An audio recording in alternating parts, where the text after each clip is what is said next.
So this is kind of what we're going to talk about today for the next 8-ish minutes, hopefully. So picture this. It's a better image than what Chitin told you to picture, I promise. So it's 2050, you're not dead yet, and Bangalore has finally inaugurated its metro to the airport. Amazing. So you sit in the sunlight in your house and you check in on your little digital tulip.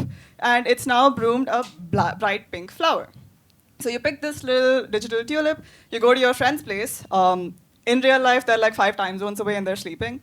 But you go to their digital apartment, which is like 20 seconds away on the internet, and you leave the flower there so that they have something nice to wake up to.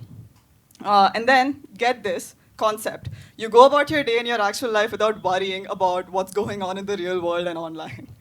At night, you see that your friend has put it in a tiny little digital vase and they left you a thank you note. They had kind of a hard week and they're really grateful. Now, I don't know what that looked like in your head, but I can guarantee that everyone imagines something slightly different. So I want to explore more fun, optimistic futures like this, and considering the talks that we've seen today, except the last one, I'm sorry, Chetan, that's kind of where we're headed. So a little bit about me for context. My name is Nimisha. I work as a designer for an open source workspace office platform called Nextcloud. I've always advocated for a more free internet, both as a part of and outside of my job. And I spent the first few years of my career trying to bridge together. Not at all. That's crazy. I'm like 4 slides in. Yeah. Oh, there we go. Okay, excellent. Hopefully this works now.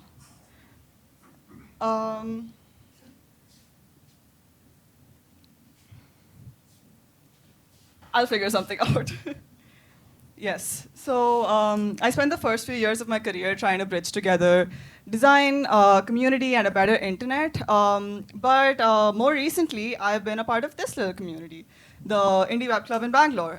Full disclosure, I was lurking around the WhatsApp for like a whole year, and I only started coming to the sessions from 2 months. But since then, I've left Instagram. I'm reading more, and I don't want to jinx it, but I've written a week note every week for 1 month.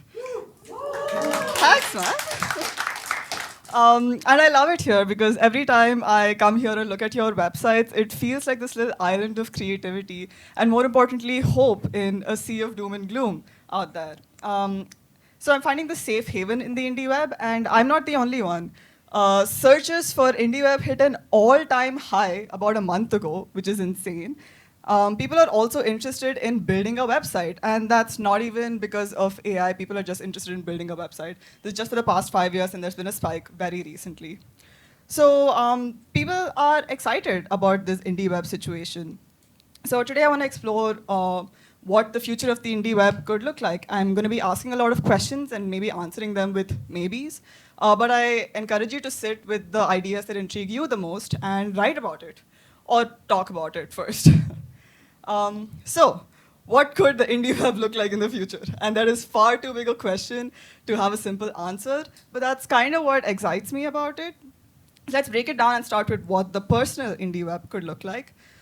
On a personal level, having your own website allows for a lot of creative freedom and stuff, and a lot of the talks today were about exactly that, finding your voice, detaching your self-worth from metrics, photography, music, so much more. So you could kind of see where the future of the personal IndieWeb is headed in a way. But no matter what you post, whether it's week note or not, essay, writing, this little map thing that Santrupti made, people get excited. And that's what creates a community. We currently find community through conventional social media like YouTube and Instagram, but it's insane how lonely it makes us feel. And this has been well documented, and Chitan talked about it for the last 8 minutes. People are also realizing this because there's also an increase in searches for community over the past. Yeah, it's increased slowly very recently. So this led me to think about what could the social IndieWeb look like? What could an indie social media look like? And it's hard, right? There are so many things that you could tweak. And it's hard because it's got to work for everyone in a community. It's not just personal anymore. So what would the recommendation algorithm look like? How do people message each other? What's the permanence of things? There are a lot of questions. And Let's try to break this down. I think a good social media is built on like three pillars. First is identity, so it should be able to call itself something, and the people on that should be able to identify with the thing that it's calling itself. Second is discovery. You're there because you want to find other people and find other content. And the third is communication. It's social media, so you want to talk to other people. And since we're interested in an independent social media, all of it needs to be, we need to have autonomy over all these things. It's not just one entity that's controlling all of this. Mastodon actually kind of checks all these boxes.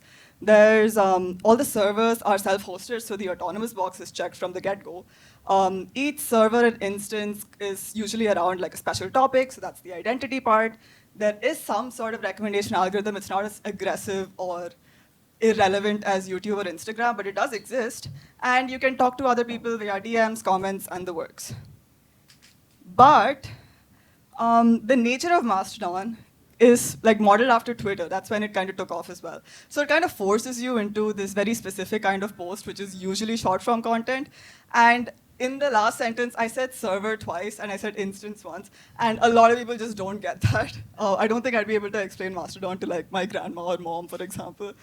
So I think we can do better. So I'm just going to throw a few ideas around. What if for an artist community, their social media looked like this freeform canvas? And you can go through it almost like you're going through like a virtual museum where people post about their art and they have conversations and they have like monthly topics and the possibilities are endless there.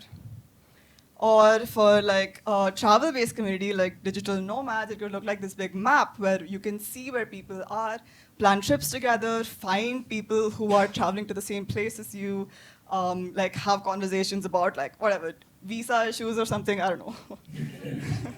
And this is like one of my favorite. This came from a community member of the organization that I work with. He proposed a GitHub but for recipes, and I find that super interesting because that's exactly how I think about recipes as well. I think it'd be really cool to have like be able to like fork recipes. See what I did there? You're forking. Amazing. You get it. I was really stressing on that.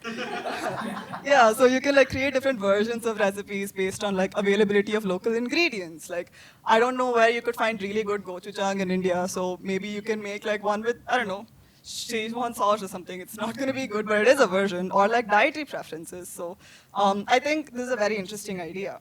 And our very own little community. Right now it looks like this. We meet here at Underline. We have our own little blogs that we sort of put together in an RSS feed. And we like discover, appreciate, recommend, all of that on WhatsApp. But what if it could look like the amazing neighborhood that it is? What if like Azan's music and Ankur's hacker news posts and like DMart's unhinged week notes all lived in their personal homes online that we could like stroll through and like what if we could host this thing online without having to rely on something like Google Meet or something like that. So I think there is so much to do over here. And I don't know, maybe the things that I'm saying maybe sound a bit out there, maybe they don't. But the technology that exists right now seemed ridiculous 20 years ago. The protocols already exist, but we can create them too. The IndieWeb doesn't look like any one thing. It looks like what all of us want it to look like. So this is your reminder to create things that you know how to do, create things that seem ridiculous to anyone else but you. If you're a builder, create things that help other people create things.